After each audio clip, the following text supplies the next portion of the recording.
Well, first of all, thank you all for being here. It's an absolute honor to be here. Speaking about ultrasound and global health are two of the things that make me happiest, so thank you for being willing to entertain listening to me for the hour. My name is Sally Graglia. I currently hold the position of Director of Medical Student Ultrasound Education at UCSF and San Francisco General Hospital, and it truly is a pleasure to be here today. So briefly, this is what we'll be discussing tonight. I'll give you a little bit of an introduction to who I am and how I ended up doing what I do. I'll really be hopefully introducing POCUS, or point of care ultrasound, to many of you who may or may not previously have had experience with ultrasound. I'll give you a bit of a historical context for Liberia, where I did a lot of work after my fellowship training. We can discuss point of care ultrasound utility in environments like this, in low-resourced environments.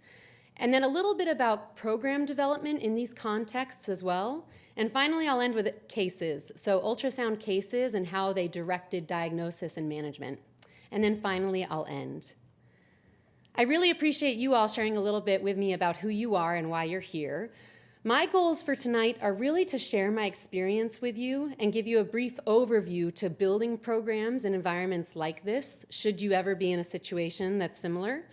And also really to spread the word of the POCUS potential. Point of care ultrasound has massive potential in health and patient care. And so really I anticipate that I'm introducing that to a lot of you tonight. And then finally, for those of you in the crowd for whom it's appropriate, I'm happy to be a resource. So if you're looking to shadow someone, or if you need someone on your board that's medically trained, or whatever it is that you need, I'm happy to be a resource, and it really is a pleasure to connect with you. So how is it that I, Sally Graglia, had the honor of being here standing in front of you this evening? Well, I am a UC child. I went to UC Berkeley undergrad, and like many people who find themselves going into global health, I had an experience one summer working in Ethiopia, and the rest is history. After that summer, I went back to Cal, and I knew that I was going to try to be in a lab to do research and sign up for the MCAT, the exam that you have to take to go into medicine, and I've never looked back. Knowing that I wanted to work in low-resourced environments, I applied to the Rural Prime program at UC Davis. And this Rural Prime program is a program meant to get medical students into rural environments, because I knew that in the future I wanted to be in low-resource settings.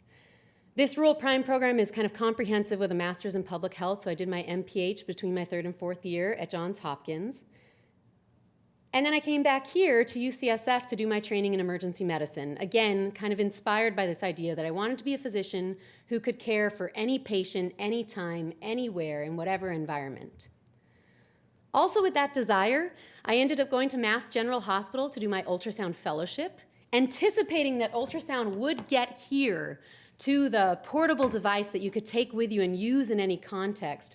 I was motivated to learn more about this imaging modality that didn't require a plug and didn't require an institution behind it. So now seems like the right time to introduce what point-of-care ultrasound actually is. I'm sure many of you are familiar with imaging modalities like X-ray or CT scanners or MRIs, and I'm sure many of you have even had ultrasounds on yourself or on people you love. Point-of-care ultrasound is a little bit different than those things. Point-of-care ultrasound is performed and interpreted by the provider caring for the patient at the bedside in real time. And this enables providers to integrate their findings from point-of-care ultrasound into almost their physical exam and direct their diagnosis, their workup, and their management. So this is the example of one of the machines that we use at San Francisco General Hospital in the emergency department. This is a very similar machine, even though they look very different. This is an example of one of the machines that we used in Liberia during the training program that I coordinated. And as I just showed you, this is an example of one of the current handheld ultrasound machines on the market. So these machines are changing, and they're becoming increasingly portable and increasingly accessible to providers no matter where they're working. Point-of-care ultrasound is many things. Point-of-care ultrasound is dynamic, meaning that just like the physical exam, the findings from a point-of-care ultrasound will change as the patient's condition changes. So for example, that gallstone, if the patient passes their gallstone, the ultrasound will no longer show a gallstone when you're assessing the patient. Ultrasound is thought to be safe. You can use it on pregnant women, you can use it on children without the concern for radiation that other imaging modalities have. It's portable, as I have demonstrated, from that gray machine to this small black machine, and even the big black machine. You can wheel it into any patient's room. Point-of-care ultrasound is intended to be focused. So as opposed to saying, I'm going to evaluate this heart and make sure that it's normal, point-of-care ultrasound really seeks to ask specific questions. Is the ejection fraction normal? Yes or no? Is there a pericardial fusion? Yes or no? And so on. And for those of us who love POCUS, this makes point-of-care ultrasound truly ideal in every context, from the emergency department to the wards to global health settings. It's important to highlight that point-of-care ultrasound is not several things as well. Point-of-care ultrasound will never be a replacement for a thorough history and physical exam, and it will never be a replacement for that comprehensive radiology-performed ultrasound. And it will certainly never be a biopsy. You can never tell the patient definitively what you're seeing. Perhaps for some things it can lead you barking up the right tree, but it's important to recognize that you don't know definitively what it is. So what is ultrasound? As we all know in this room, all those of you who can hear me, sound is the transfer of mechanical energy from one vibrating source to another through a medium. Ultrasound is basically a frequency above the audible human range. And as you can see in this last point, most point-of-care ultrasound applications use frequencies between 2 and 10 megahertz. Simply stated, this is how bats and dolphins communicate.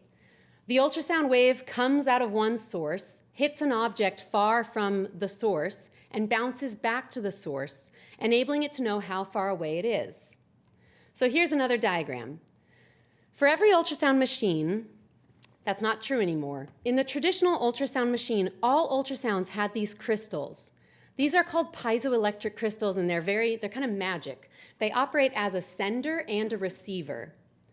So when you add electricity to an ultrasound probe or machine, it causes those crystals to vibrate.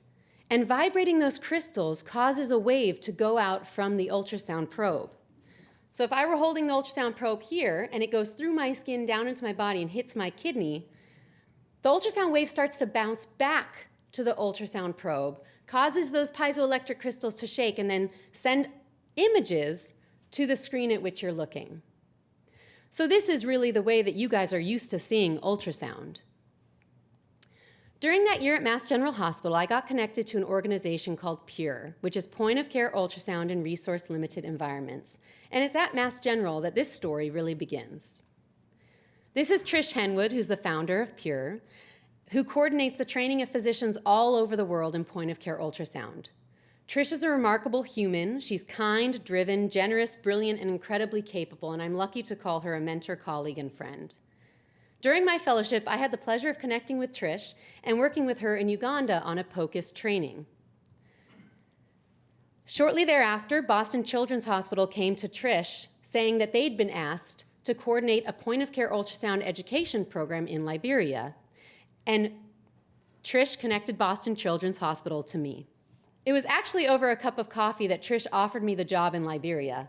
I said yes immediately, and right after the lunch, I had to look up where Liberia was on a map. So let me give you a little bit of historical context about Liberia. Located on the western coast of Africa, the Republic of Liberia began as a settlement of the American Colonization Society, through which freed and free-born Black people began to settle Liberia in 1822. As you can see from the Liberian flag, Liberia was heavily shaped by its roots in American culture. And Liberia declared its independence in 1847. Liberia is absolutely beautiful.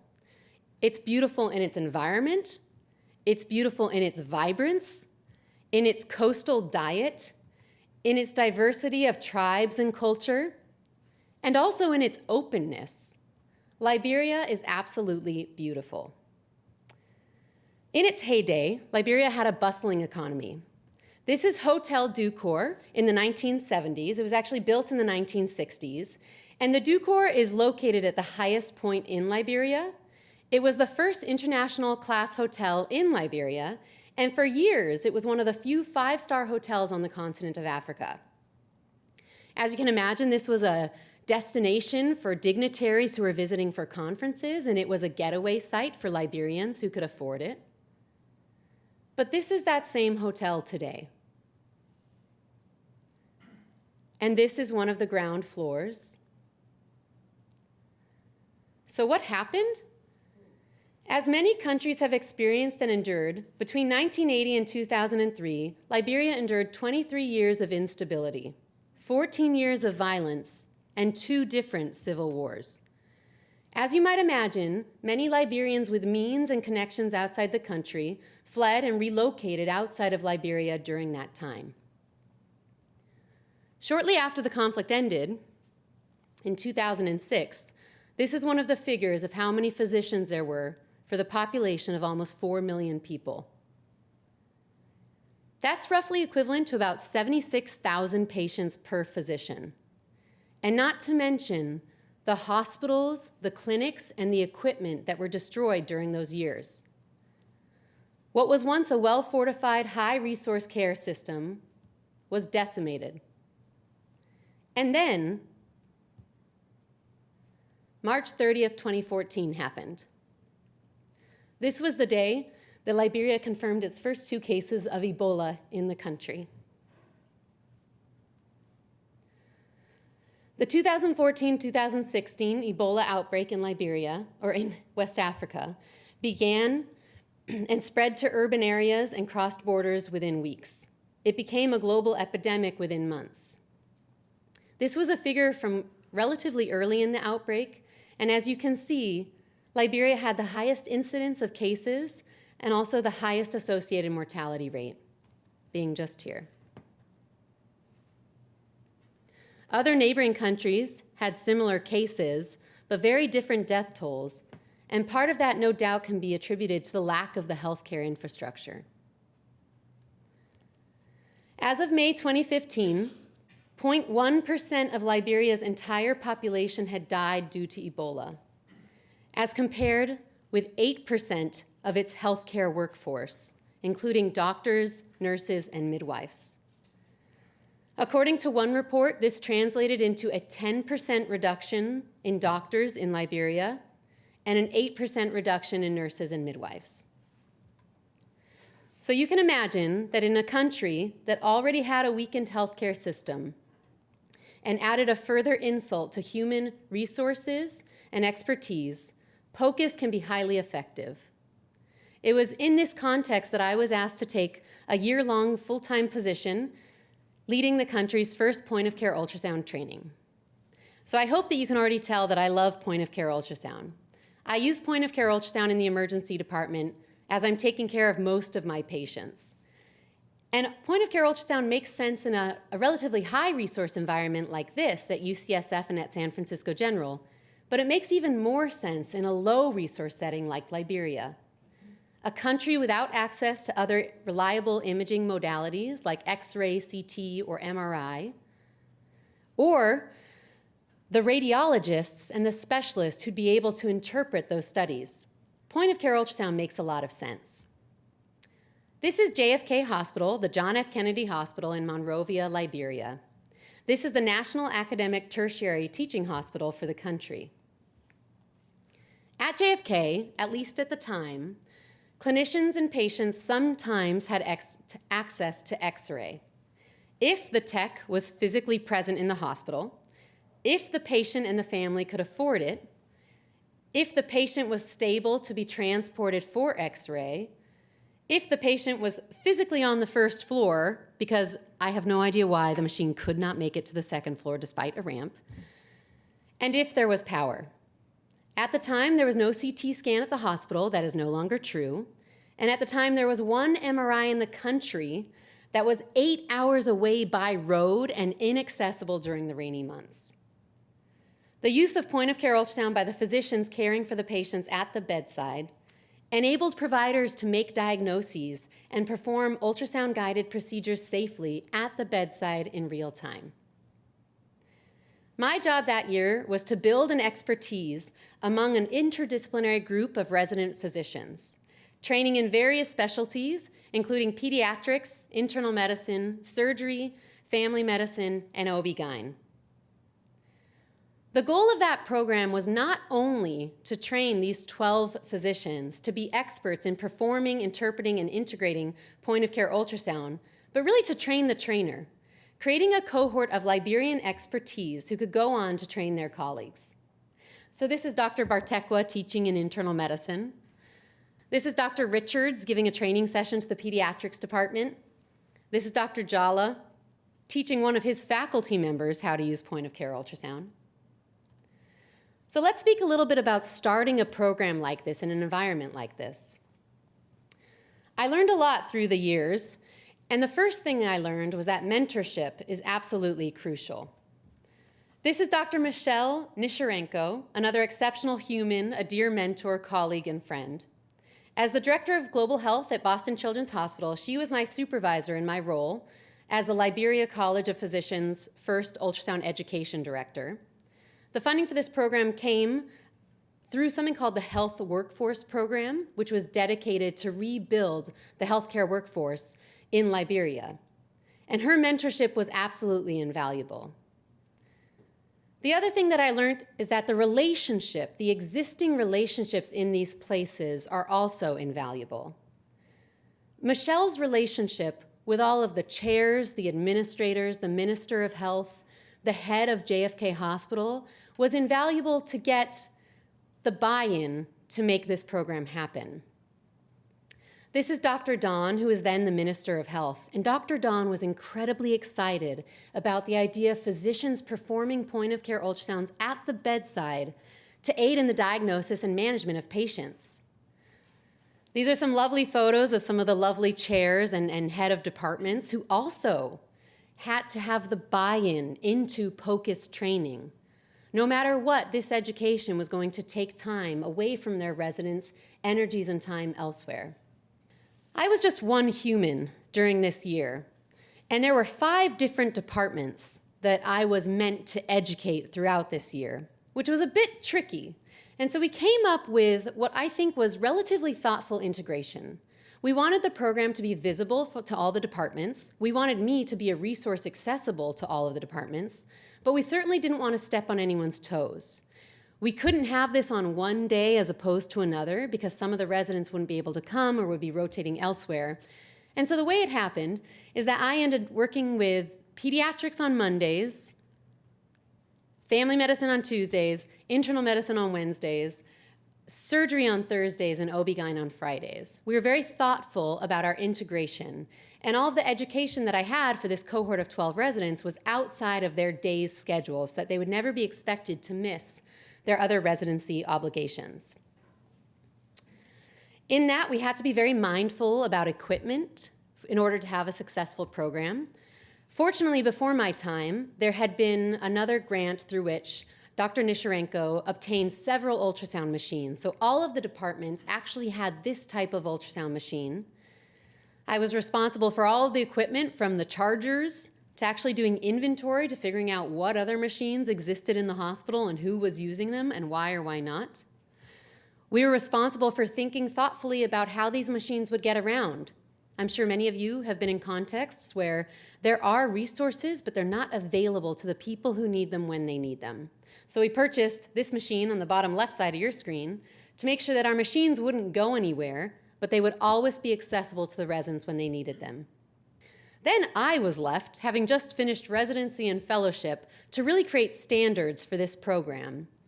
And to our credit, Dr. Nisharenko had the highest standards, and so I had to go back and draw heavily from ACEP, or the American College of Emergency Physicians, ultrasound standard reporting guidelines, their policy statements on what emergency ultrasound was appropriate to be used for, and look at what we should even be looking at. I drew heavily from the educational giants before me. This is the EM model of the clinical practice of emergency medicine, and obviously I wasn't even working with emergency medicine trainees. But it was important that diagnostic ultrasound and procedural ultrasound was a part of that model. I was trying to adhere to the highest possible rigor that existed for ultrasound training because I wanted Liberia to be a model and a role model for others. The Emergency Medicine Milestone Project is also text that we have in emergency medicine that outlines the expectation for residents. Residents not only, as you might see here under a level 4 competency, residents in emergency medicine not only have to finish 150 ultrasounds before they graduate, but they also have to submit 25 reviewed and QA'd, or quality assurance, studies throughout their residency. And I made my residents do the same. I drew heavily from my time here at UCSF to use the appropriate protocols to make sure that they were thorough and appropriate. I drew heavily from my fellowship director at Mass General Hospital, and he supplied me with many different resources from which I basically based this fellowship training program in Liberia. This is something called an OSCE, an Observed Structured Clinical Exam, and OSCEs are really neat ways to assess residents' capabilities. It's not just a written exam where they might know how to give you the information you want, but it's a way to observe them and make sure that they have the skill that you're trying to pass on to them. And then finally, PURE continued and continues to support me in the program. This is a document that a resident might fill out. So say they were doing a cardiac study. They could click their findings, and then the thing all the way over on the far right was mine. When I did my QA of their studies, I would say it was either a TLS, a technically limited study, a TP, a true positive, a TN, a true negative, or a FP, false positive, or an FN, a false negative. And I made my residents submit 25 in each application until they were incredibly competent and able. But not only did this have to be comprehensive for what I knew to be the standard in the United States, this had to be appropriately tailored to their environment. I reached out to mentors that I had worked with in Peru to see what is a standard approach to a point-of-care ultrasound of the liver. And he responded to me, "That's not a thing." And I responded to him, "It has to be." And so I came up with a protocol for my residents to look at the liver, and you'll see why a little later. One of the things that I think contributed to our program's success is we made it desirable and competitive among the residents. So all of the residents had to fill out an application to apply to the program, and there were only 2 or 3 spots per residency program.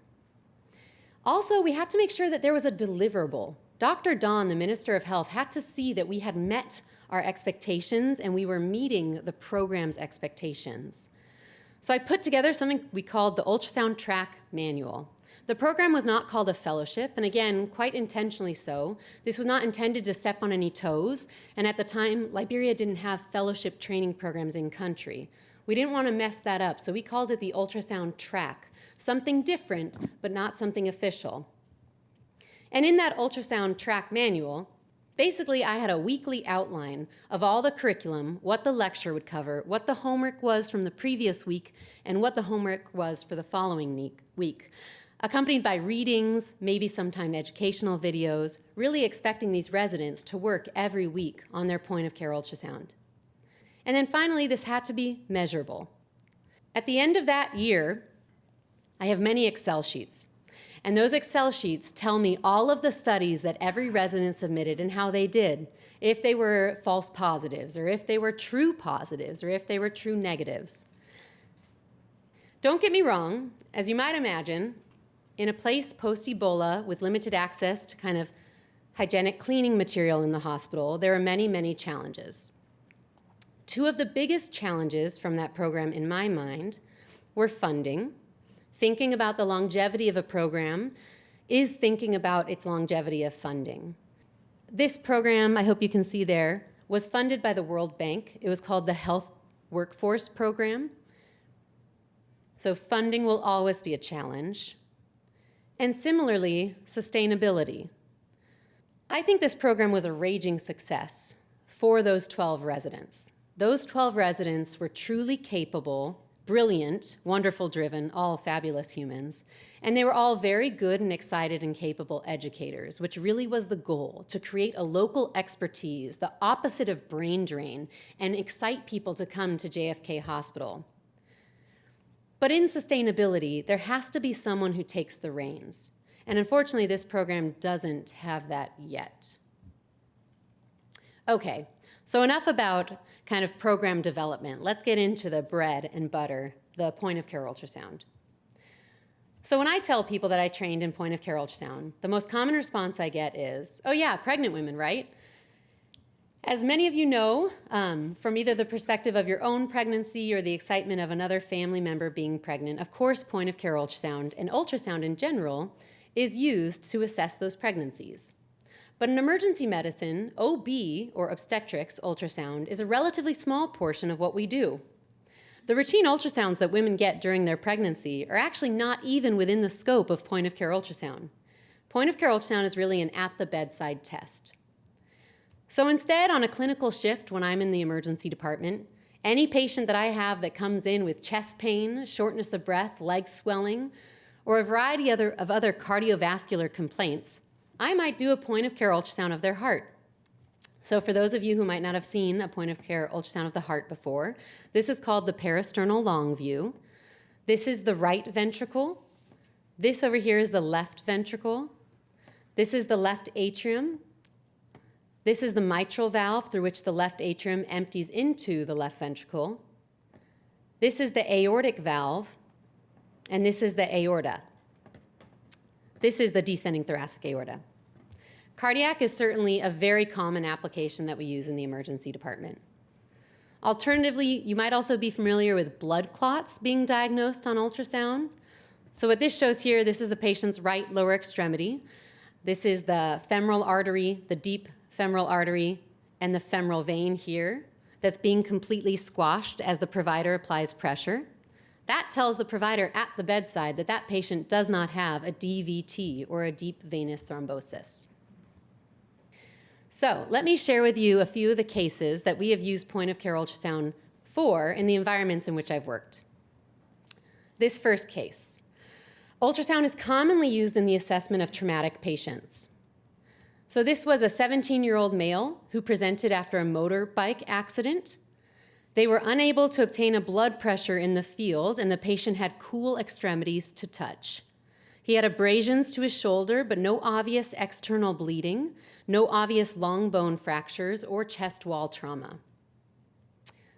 So I realize that many of you probably have not seen a lot of ultrasound images. So this is a normal right upper quadrant. This is all liver tissue here, and it has kind of an echogenicity. Those are the words that we use when we talk about ultrasound. This has echogenicity. And do you appreciate that this right here is bright? That's bright white. We call that hyperechoic in ultrasound. This here is also bright white. That would be hyperechoic as well. And then you'll probably appreciate that just deep to that back here, this is all black or anechoic without echogenicity. So this is the patient's liver. This is the patient's diaphragm, that big bright white line that moves as the patient breathes. That's the patient's diaphragm. This is the patient's spine, and there's actually a kidney here. That's the patient's right kidney. When we're doing this in the setting of trauma, we're looking for evidence of internal bleeding. Blood shows up as black on ultrasound. So this was that young man's ultrasound. I hope you can appreciate here that this is the liver, this is the right kidney, these are probably loops of bowel, but you see all the black that's sneaking in between those structures. All of that is blood from his internal bleeding. This again is a normal left upper quadrant, so this is now the spleen. The kidney's tucked right there. The diaphragm is just here. This is some bowel showing up as bright white down here and causing some shadowing. And this again is that young man's left upper quadrant. So this again is his diaphragm as he breathes. This is actually the vertebral body, the bones along the back. This is his spleen.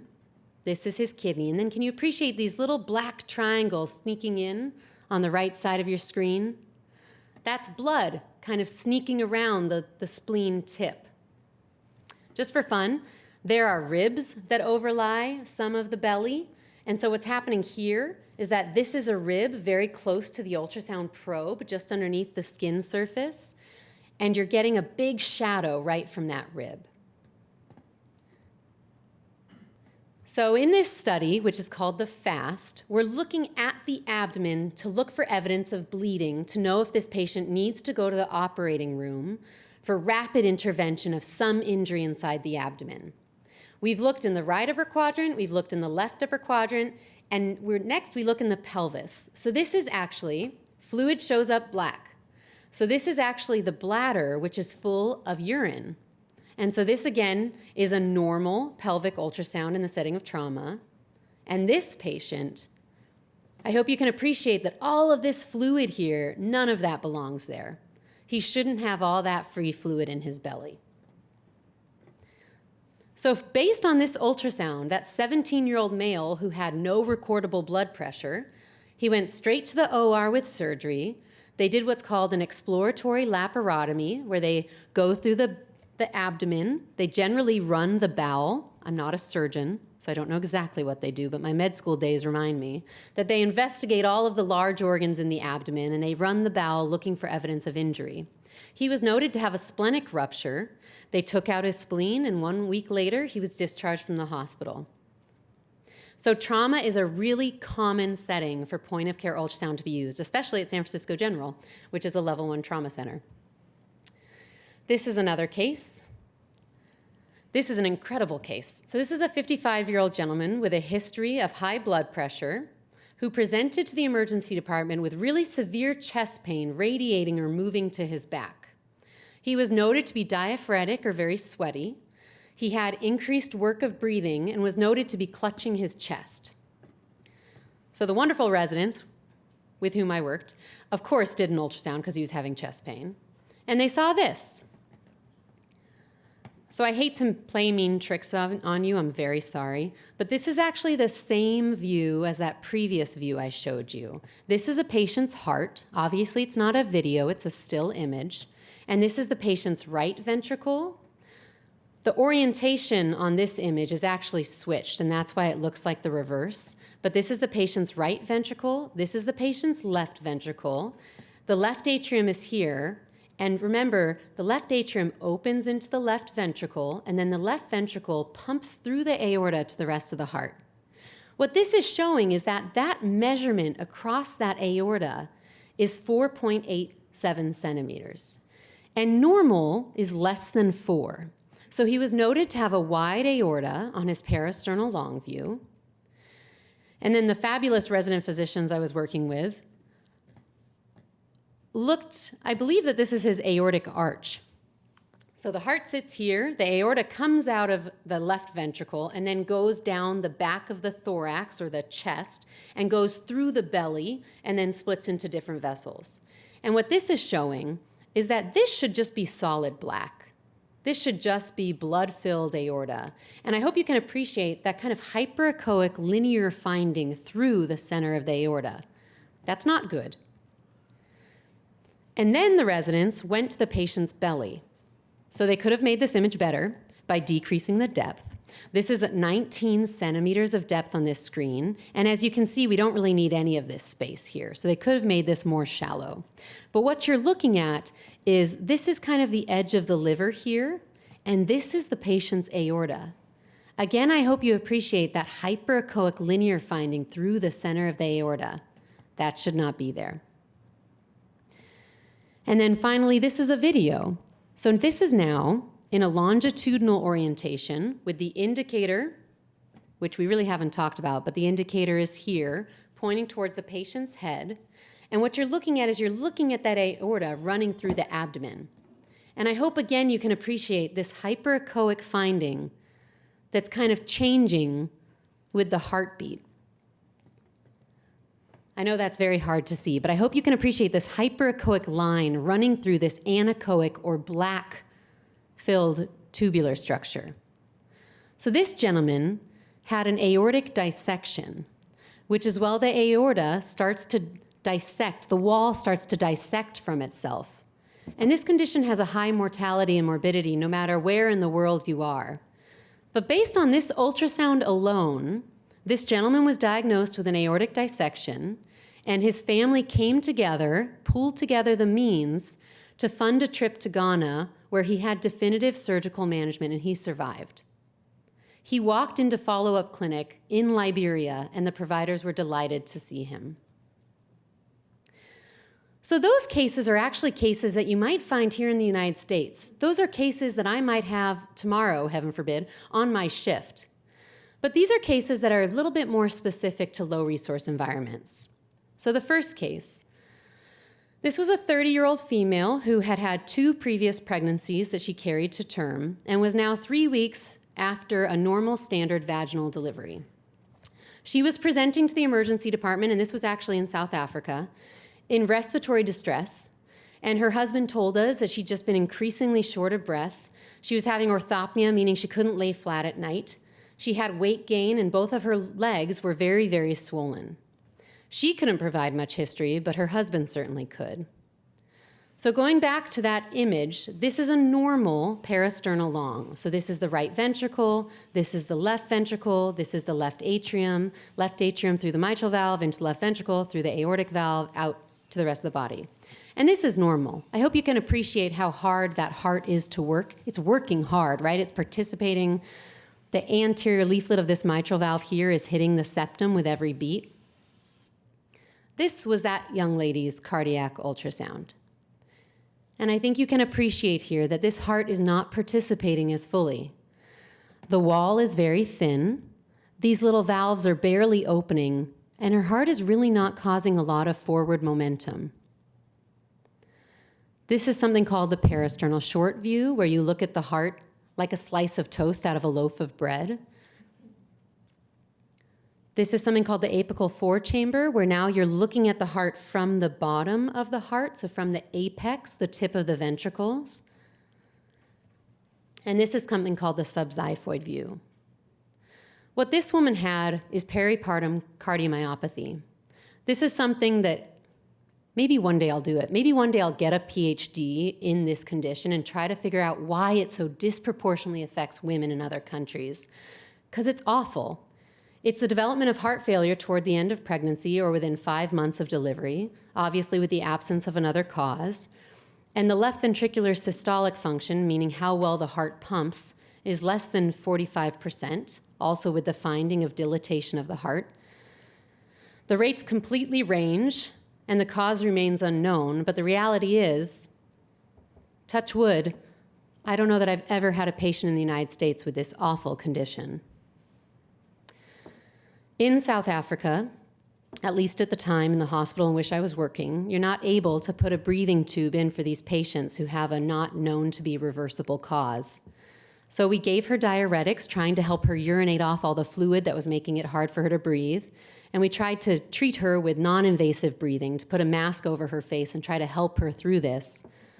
But unfortunately, she died in the resus bay with her husband standing there, and likely secondary to this condition that no one knows why she got.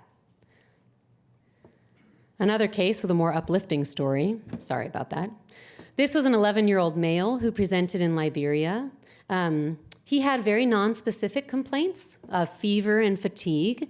And on physical exam, one of the pediatrics residents felt that he had kind of lumps in his abdomen. So of course we ultrasounded it. And I hope you can appreciate here that this is the liver. And then I just want you to look at these round things in the abdomen. Do you see how they come and go? Do you see how they're kind of there and then they're not there? They almost blink at you because they show up and then they go away. When you're ultrasounding something that's a tubular structure, it never goes away because you can follow it the entire time. But if you're ultrasounding something that's just round, like a lymph node, you see nothing, you see nothing, you see something small, you see something big, you see something small, and then you see nothing again. And that's what you're looking at here. All of these are intra-abdominal lymph nodes. And here's another example. Do you see these little spots that just come and go? Ever so subtly, as you move your ultrasound from the patient's head down to their feet, you see these little spots that come and go. Those are all lymph nodes. This, you'll have to believe me, is a spleen. And I hope you can appreciate that there's a heterogeneity here. Do you guys see there's almost these little shadows inside the spleen? Can you see how it looks a little heterogeneous? It doesn't all look the same. It's not nice and smooth. A normal spleen is nice and smooth, and this spleen has microsplenic abscesses. So those are 2 findings of something called the FASH exam. That is the focused assessment with sonography in HIV and tuberculosis. And it's incredibly helpful in the diagnosis of something called extrapulmonary tuberculosis in places where they don't necessarily have all the diagnostics that they would like to have. And these findings that that young man had gave him an odds ratio that suggested that he had extrapulmonary tuberculosis. So, TB, as many of us know it, is generally a pulmonary disease. It's generally a disease that affects the lungs. But spread from the blood can actually affect many other organ systems other than the lungs and can have varied presentations. Extrapulmonary TB, again, tuberculosis outside of the lungs, can actually be smear negative. So even when people have the right diagnostics, their patients might be too immunocompromised to mount the response that they need to actually find it in their diagnostics. And ultrasound is a perfect test to make the diagnosis. So of course they were unable to obtain biopsies at the time for that young man, and the kiddo was started on TB medications and followed up in clinic. This was certainly a win. This was another case of a 40-year-old male that had come to the emergency department with flank pain, so pain on his left side, and no one could quite figure out why. He didn't have any infection in his urine, he had no skin findings. It was very odd, and the surgeons were planning to take him to the operating room to open his abdomen and try to find a reason for his left-sided belly pain. On morning rounds, they asked me to ultrasound him, and by that point I had learned that if someone asks you to ultrasound someone, just do it, because you generally find pathology whether or not you're expecting it. And what you might see here is that this is a layer of muscle. He was 40, he was young, he was fit. This is muscle here. And then this is actually a layer of muscle down here. And then this bright white line that comes and goes as we apply pressure, that's inside his peritoneum. That's inside the abdominal cavity. I hope you guys appreciate that this layer here has different quality than this layer here. So again, up here is a muscle, but do you guys see how this layer is a little bit different? It's homogeneous. When you apply pressure, it seems to behave like fluid. It's moving out of the way, right? This was another clip that I think is a little more subtle, but I hope that you can appreciate. Do you see some movement in there? So just above where my arrow is, do you see some movement of that tissue? Again, it kind of looks like fluid. It's behaving like fluid. It doesn't look like the other muscular layers. This young man had a condition called pyomyositis, which is a purulent or pus infection of the skeletal muscle. There's risk factors of immunocompromised, trauma, intravenous drug use, another infection that seeds that area, or malnutrition, and there's various stages of treatment. The surgeons had planned to take this man to the operating room looking for an etiology or a cause of his left-sided pain. But fortunately, because of this finding on ultrasound, we saved him the mortality of going to the operating room, which is, not insignificant. He had an incision and drainage, or an I&D, performed at the bedside and went home after his infection got better. Oh, this is another great one. I gave you the teaser about the liver ultrasound. So this was another gentleman on the surgical ward. He had come in with fever and abdominal pain with no other etiology, and one of the residents performed an ultrasound of his abdomen. So you've seen a lot of livers at this point. This is liver tissue. This is the spine. Do you guys appreciate how there's something different going on here? There's something on the left side of your screen that looks different than all of this liver tissue. Well, as the resident moved their ultrasound probe, they saw this. Do you see how that doesn't look quite as homogeneous? That doesn't look quite as normal. It's not what you're used to seeing, and you've seen 3 or 4 livers by this time. That looks different. The resident continued to scan and saw this lesion in another part of the liver. And can you almost pretend that the material inside these brighter areas in the periphery almost looks like that pus that you saw in the pyomyositis case? So this gentleman had liver abscesses. This is the most common type of abscess to get of the viscera inside the abdomen. I have had one case in the United States here at UCSF many years ago. And generally, these are found on CT scans, not necessarily ultrasound, and they're treated with surgical drainage if necessary. But this man, he was able to get a percutaneous or through the skin drain, again saving him the mortality associated with going to the operating room. And he was started on antibiotics and did very well and was discharged with outpatient follow-up. There are so many cases, I could go on and on. This is a very common case that if you're working in low resource environments or global health settings, or both, you'll probably see quite frequently. But this was a 24-year-old female who presented for evaluation of pelvic pain, abdominal pain, and vaginal bleeding. And she had an ultrasound showing this little squirm. I hope you can appreciate the movement of this fetus inside this tissue here. And what was important, I gave my residents a very clear protocol, because one of the tenets, obviously, of physicians is first do no harm. And you don't want to give people something if you're not holding them to a high accountability and not making it rigorous and thorough and protocolized.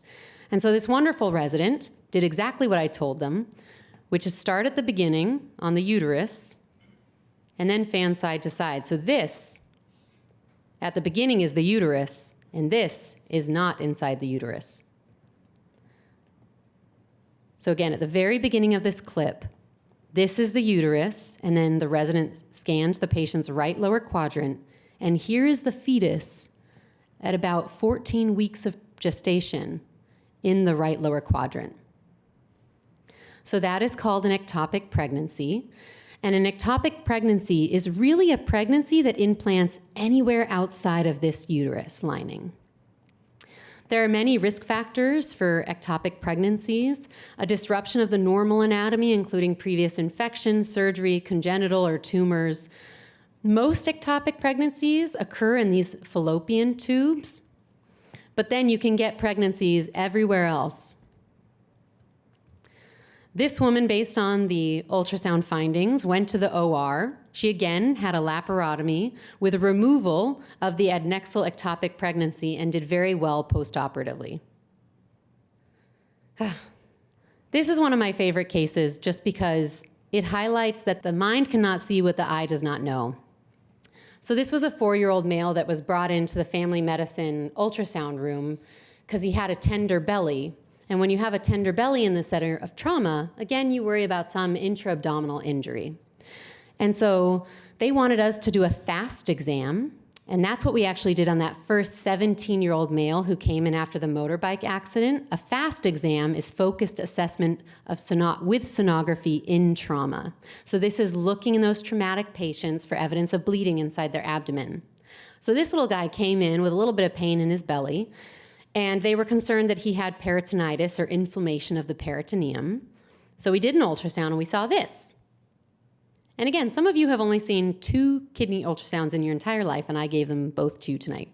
But this is that patient's spleen. We're in the left upper quadrant. And this is his diaphragm, and these are his little vertebrae. And this is his left kidney. I know you don't know necessarily what normal is, but this looks a little different than other kidneys that you've seen thus far. This is a big, bright kidney.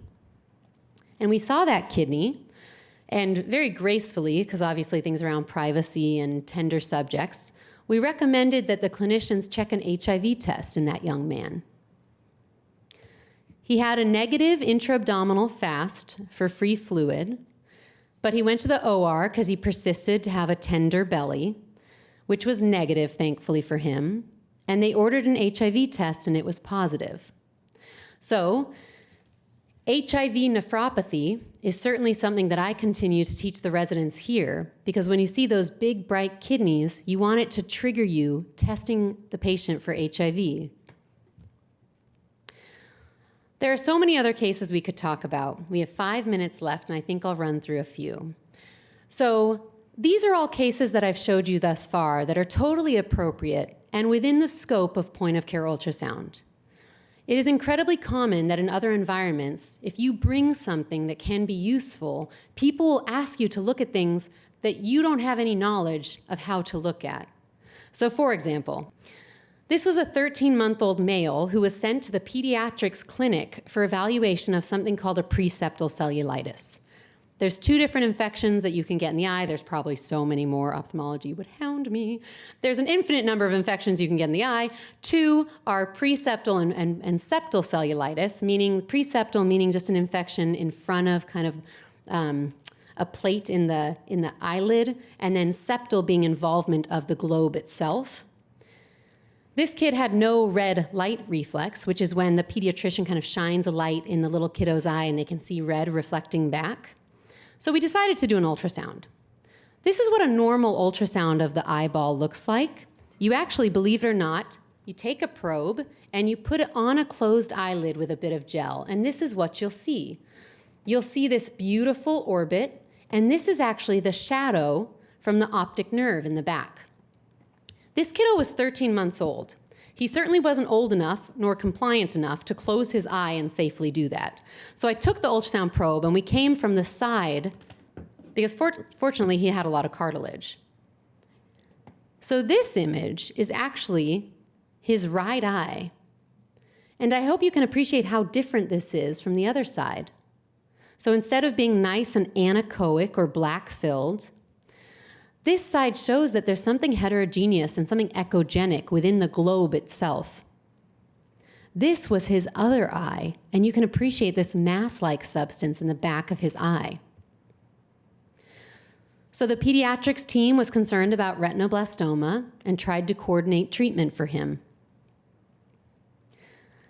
The other case that I'll never forget, because this was literally the stretch on my comfort. Looking at eyes is something that we do in emergency medicine. We look for retinal detachments, posterior vitreous defect, etc. But this is something I had never done before, and I had to Google in the emergency department. This was a 3-week-old, otherwise healthy male who was brought in by mother for what is commonly called jerking or seizures or convulsions. He had had fever, but had no improvement of mental status after several days of antibiotics with a bulging anterior fontanelle. So again, looking at pediatric brain tissue is something I had never done in my entire life, and I'm happy not to do in my daily practice. This is looking at the brain, so through that soft part of a pediatric skull, you can actually look at the brain tissue. And this is brain matter, this is the falx, and these are 2 of the ventricles. See those slit-like structures? Well, I hope you can appreciate from that image how different these images are.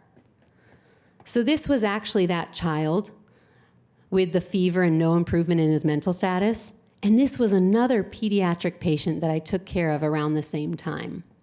So this is called ventriculomegaly or hydrocephalus, and you have swelling of those ventricles. And that was used as a prognostic tool for both the team and to aid their discussions with the mother. In conclusion, I feel like I've left you on a downer, and that was not my intention. These ultrasounds, I hope, illustrate just the potential use of point-of-care ultrasound in the diagnosis and management of patients. Certainly not intended to be a downer, but really they've helped aid a lot of treatment and care for these patients. Ultrasound is an incredibly valuable tool in any setting. It's an incredibly valuable tool when I'm working here at San Francisco General Hospital, and it's an even more helpful tool when I have no other resources at my disposal in other locations. I encourage you, and I'm sure I don't need to say this, but whatever you do, do it well. And if you have the opportunity to take your skills and talents elsewhere, you will have the opportunity to take all those skills and all those talents wherever you go. And then finally, I never would have had this opportunity, and my life wouldn't have been changed forever to go the direction of point-of-care ultrasound and global health if I hadn't said yes. So if you're interested in doing work in low-resource settings, please don't be afraid to say yes and really take a leap. These are the things that we briefly discussed today. Thank you very much for your attention and time. I'd be happy to take any questions. So the question is, but with point-of-care ultrasound, it's like I planted this question. With point-of-care ultrasound, really that hands-on, in-person element is invaluable. And the technology may be there, but isn't this a critical component? And the answer is yes. So I think, when I speak about this remote training program, that is certainly the dream. But that said, I think you've hit the nail on the head. I think that POCUS education is incredibly important because of the hands-on, and I think teaching those small, subtle movements to obtain an adequate image is invaluable in obtaining the right image to make the correct assessment for patient care. And so ultrasound, at least point-of-care ultrasound, will always be in that way a little bit different. That's why I think Liberia probably has the foundation to pull off something like this. And also, you know, many people who work in global health are so motivated and inspired by the experience of being there. I think that a remote program, you know, I'm just brainstorming and dreaming now of like Q6-month hands-on workshop. That would be amazing because clinicians who are involved in that kind of teaching who are based here would continue to be inspired and motivated and driven to dream up new possibilities from their experience there, and also would provide that hands-on component. The other thing I will say, so that, I mean, that's one manifestation. You're absolutely correct. And with ultrasound and with telemedicine now, there's certainly all sorts of other platforms where you can kind of be FaceTiming with someone and their ultrasound image shows up at the bottom of your screen. And you can tell them, you know, take your probe and angle it slightly more towards the bed or twist it counterclockwise. And you can really give some meaningful feedback. But the hands-on portion, as anyone who's ever learned a skill, you know that once you pass that confidence threshold, you know there's no going back, but you have to really push someone over that confidence threshold before they're going to perform it alone. And so I do think you're right. I do think that POCUS is a bit special in that it requires a hands-on element. Great question. Well, great. If there's any other questions, you're welcome to come down and we can chat in person. But thank you again for your time. I really appreciated chatting with you tonight. Thank you.